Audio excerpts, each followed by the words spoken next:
warahmatullahi wabarakatuh. Salam Merdesa. Jumpa lagi dengan kita.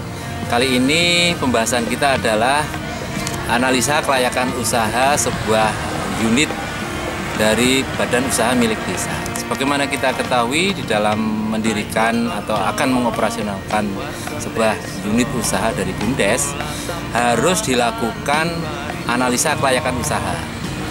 Ada 6 aspek yang harus kita analisa. Yang pertama adalah aspek pasar pemasaran, yang kedua adalah aspek teknis dan teknologi, kemudian berikutnya adalah aspek sumber daya manusia, dan berikutnya adalah aspek keuangan, aspek hukum, dan aspek sosial budaya, aspek lingkungan. Sehingga dengan menganalisa itu kita yakin untuk mengoperasionalkan sebuah unit usaha.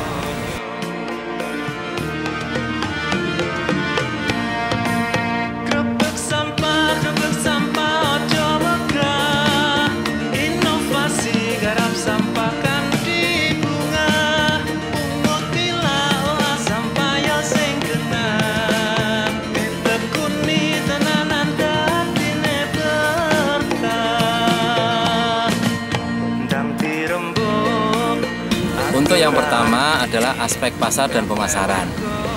Aspek ini untuk mengetahui kita mau jual kemana pengelolaan sampah ini. Misalnya sampah plastik, hasil pilah sampah plastik itu mau kita jual kemana, siapa pembelinya, siapa pasarnya.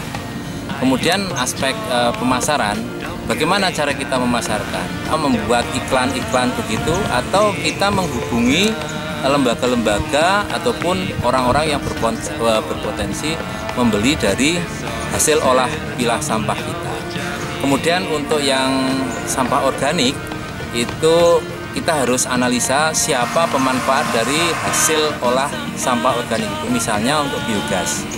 Nah, siapa masyarakat yang mana yang akan kita sasar untuk menjadi pemanfaat biogas tersebut.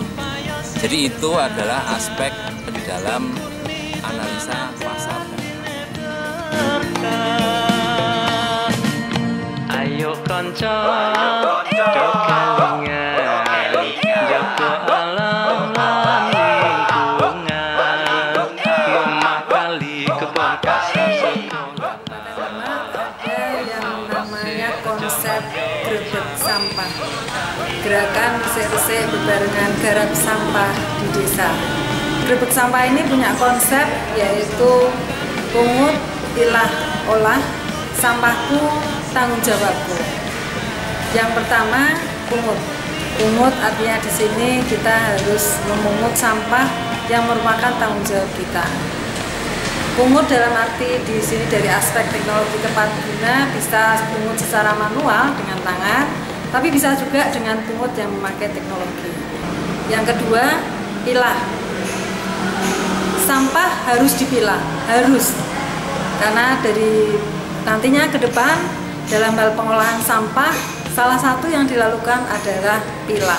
Selalu pilah sampah dari rumah tangga, sehingga nanti yang ketiga yaitu olah, itu harus bisa diolah dengan cara yang pertama dari sisi pilah yaitu organik anorganik. Dari sisi olah ini nanti dari aspek teknologi tepat guna jadi energi terbarukan, yaitu bisa menjadi biogas, menjadi listrik, atau hal lainnya.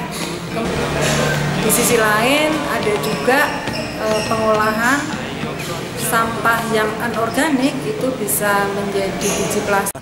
Kita lebih melihat bahwa penanganan sampah dari sisi infrastrukturnya. Jadi membangun, tapi kita lupa bahwa untuk mengelola sampah itu harus kita lihat dari berbagai sisi, gitu. Jadi di sini kami akan lebih melihat dari sisi sumber daya manusia. Jadi memang betul bahwa sumber daya manusia itu sebelumnya harus dipersiapkan dahulu. Demikian, sebelum infrastruktur kita bangun. Bagaimana kita mengidentifikasi atau menyadarkan atau menguatkan para penggiat-penggiat lingkungan, terutama penggiat-penggiat lingkungan yang terkait dengan sampah. Banyak di beberapa tempat sudah diberi bantuan ataupun mungkin dibangun infrastruktur, tapi pada kenyataannya di dalam perjalanan waktu itu tidak terkelola dengan baik, sehingga akhirnya menjadi monumen-monumen yang sifatnya tidak berfungsi dengan baik. Jadi dalam hal ini kami ingin menekankan sekali lagi bahwa penyiapan kaitannya dengan para penggiat, kemudian bagaimana sistem pengelolaan manajemennya terkait dengan pelatihan, kemudian bagaimana itu sistem yang harus diterapkan seperti yang sudah kita tagline-kan dalam gerbek sampah, yaitu pungut, pilah, olah, sampah ku tanggung jawabku. Itulah kira-kira yang ingin kita tindak lanjuti, bagaimana menyadarkan masyarakat, membentuk komunitas-komunitas penggiat, kemudian bagaimana kita membangun sebuah sistem sehingga jangan hanya berpandangan bahwa sampah itu cukup dikumpulkan kemudian dibuang di TPA. Itu yang selama ini paradigma ini yang harus kita rubah. Sebuah usaha apapun termasuk sampah tentunya, ini permodalan seringkali menjadi sebuah problematika. Tetapi itu jangan dikhawatirkan. Yang penting kita tahu berapa sih kebutuhan untuk sebuah usaha.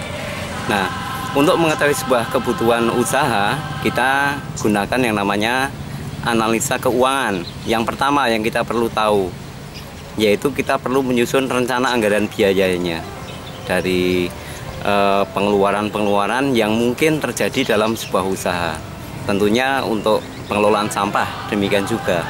Kemudian setelah kita mengetahui berapa rencana anggaran biayanya atau biaya yang diperlukan, kita juga perlu tahu aliran penggunaan anggaran itu. Nah, itu kita menggunakan analisa cash flow atau ditulis dalam cash flow itu sendiri. Jadi kita akan mengetahui rincian pemasukan pengeluaran per bulan. Nah, dengan analisa ataupun dengan membuat cash flow ini, maka kita juga akan mengetahui pula rencana laba rugi per bulannya. Nanti akan ketahuan itu. Di akhir tahun akan mendapatkan laba berapa. Setelah kita mengetahui laba atau rugi sebuah usaha, maka kita sesuai dengan ART yang telah dibuat, kita bisa mengalokasikan berapa kontribusi pada PAD desa, berapa yang harus dikembangkan sebagai permodalan, dan lain-lain sesuai dengan ART yang sudah dibuat. Sampah tidak boleh melanggar hukum ataupun melanggar aturan, karena dalam pengelolaan sampah pastilah mempunyai efek-efek yang memang kita harus memperhitungkannya. Contohnya, kalau kita mengelola sampah, memilah atau apa, kadang baunya, berarti dalam pengelolaan sampah harus jauh dari mungkin pemukiman. Penguatan hukum itu harus diwujudkan dalam sebuah regulasi. Contohnya di dalam desa untuk pengelolaan sampah harus mempunyai perdes, peraturan desa tentang pengelolaan sampah. Pengelolaan sampah tidak lepas harus melibatkan partisipasi masyarakat, karena sebagai pelaku ini menjadi yang dominan dan penting. Masyarakat dilibatkan dan ini menjadi sebuah hijrah dari masyarakat yang tanpa peduli sampah harus menjadi peduli sampah.